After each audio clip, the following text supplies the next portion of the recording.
ఓం శ్రీ రామచంద్ర పరబ్రహ్మణే నమః. భగవద్బంధువులందరకు హృదయపూర్వక నమస్కారాలు. ఓం శ్రీ రామచంద్ర పరబ్రహ్మణే నమః. ఆపదామపహర్తారం దాతారం సర్వసంపదాం లోకాభిరామం శ్రీరామం భూయో భూయో నమామ్యహం. ఓం శ్రీ రామచంద్ర పరబ్రహ్మణే నమః. శ్రీ వాల్మీకి రామాయణము 3వ కాండమైన అరణ్యకాండమందలి 74వ సర్గయందలి గల 1వ శ్లోకం నుంచి 35వ శ్లోకం వరకు గల అన్ని శ్లోకముల యొక్క వచన భావసారాన్ని రామలక్ష్మణులు శబరి ఆశ్రమమునకు వెళ్ళుట అనే కథగా విందాం.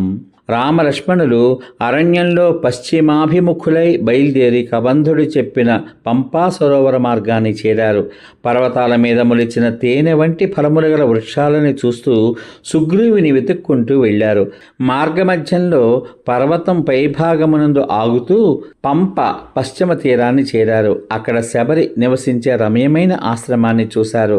వారు ఆ ఆశ్రమాన్ని సమీపించి అనేకమైన వృక్షముల చేత కప్పబడిన చాలా అందమైన ఆశ్రమాన్ని చూస్తూ శబరిని సమీపించారు. సిద్ధురాలైన ఆ శబరి రామలక్ష్మణులను చూసి అంజలి ఘటించి లేచి రాముని పాదాలను, ధీమంతుడైన లక్ష్మణుని పాదాలను స్పృశించి నమస్కరించింది. ఆమె వారిద్దరికీ యథాశాస్త్రంగా పాద్యము ఆచమనం చేయడానికి ఉదకము మొదలైనవి అన్నీ సమర్పించింది. పిమ్మట రాముడు తీవ్రమైన నియమాలను పాటిస్తూ తపస్సు చేస్తున్న ఆ సన్యాసినితో ఈ విధంగా పలికాడు. ఓ తాపసురాలా, నీ తపస్సునకు విఘ్నాలేవీ కలగడం లేదు కదా? నీ తపస్సు వృద్ధి పొందుతోంది కదా? నీవు క్రోధాన్ని నిగ్రహించుకున్నావు కదా? ఆహారం విషయమునందు కూడా నిగ్రహం అలవర్చుకున్నావు కదా?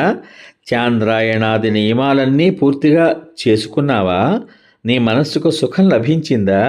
నీవు చేసిన గురువుల సేవ సఫలమైందా? తపస్సంపన్నురాలు, తపస్సిద్ధి సంపాదించినది, తపస్సిద్ధి సంపన్నుల గౌరవాన్ని పొందినది వృద్ధురాలు అయిన ఆ శబరి రాముని మాటలు విని అతని ఎదురుగా నిలిచి ఈ విధంగా పలికింది.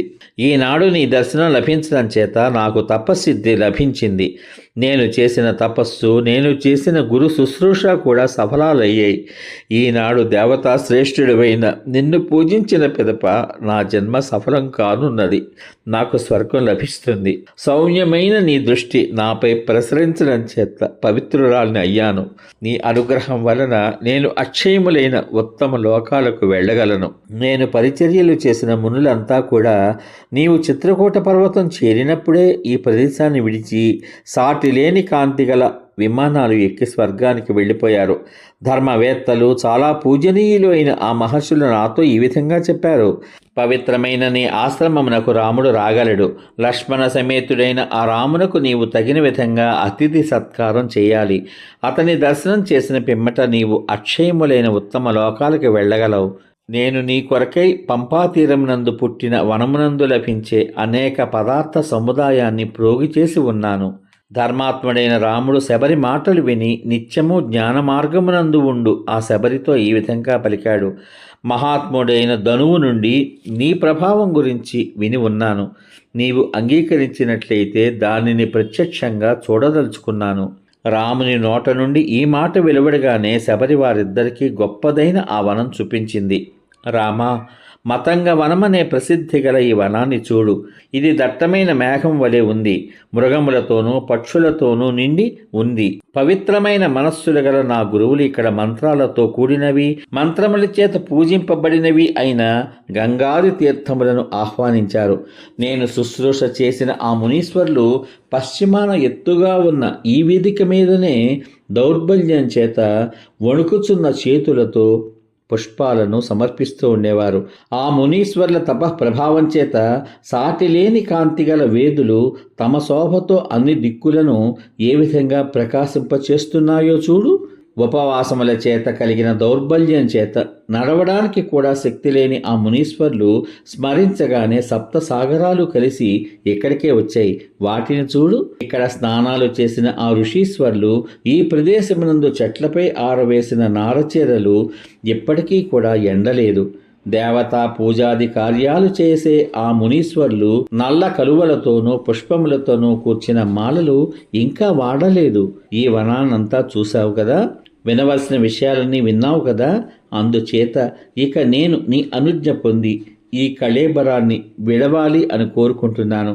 ఈ ఆశ్రమంలో నివసించిన ఏ మునీశ్వర్లకు నేను శుశ్రూష చేసేదాన్ను పవిత్రమైన మనస్సు గల ఆ మునీశ్వర్ల సమీపానికి వెళ్ళాలి అని కోరుకుంటున్నాను. ధర్మయుక్తమైన ఆమె మాటలు విని రామలక్ష్మణులు నిజంగా ఈ ఆశ్రమం ఆశ్చర్యజనకంగా ఉంది అని పలుకుతూ సంతోషించారు. కఠినమైన వ్రతములు గల ఆ శబరితో రాముడు ఈ విధంగా పలికాడు: నీవు నన్ను భక్తిపూర్వకంగా పూజించావు, సుఖముగా నీ ఇచ్ఛానుసారం వెళ్ళు అని పలికాడు. జటలను నారలను కృష్ణార్జునమును ధరించిన వృద్ధురాలైన శబరి రాముని మాటలు విని ఆ ముహూర్తమునందే దేహాన్ని విడవాలి అని నిశ్చయించుకుంది.